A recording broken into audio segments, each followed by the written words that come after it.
ხშირად ეს ყველაფერი მოხდა მართლა 2012 წლის 1 ოქტომბრის შემდეგ, მაგრამ ეხლა ოპოზიციას რომ ვკითხო, ისინი ამბობენ ესეთ რამეს, ეს ყველაფერი მათ მომზადებული ჰქონდათ. უბრალოდ როცა მოვიდა ქართული ოცნება, ხელმოწერაღად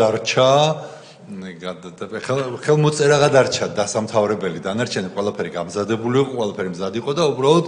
ვერ გაბედეს რომ ხელი არ მოეწერა, თორე ამის გაკეთებაც არ უნდათ და სინამდვილეში სურათი როგორ იყო ეს რომ არასწორი, აბსოლუტურად სწორად ეს არის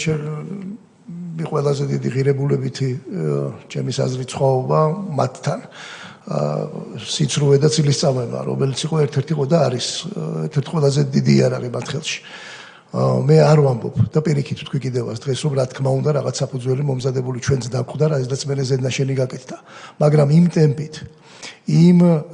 სისწრაფით, იმ რეფორმებით დაწყებული ადამიანის უფლებები და დამთავრებული ნებისმიერი თავდაცვა იქნებოდა, რკინიგზა იქნებოდა, დაკავშირებადობა იქნებოდა, ენერგეტიკა,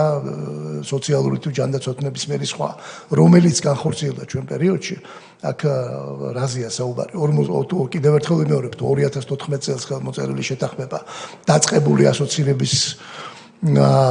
დღის წესრიგი ევროკავშირთან, მათ შორის თავისუფალი ვაჭრობა და შემდგომ უკვე 2017-ში უვიზო რეჟიმის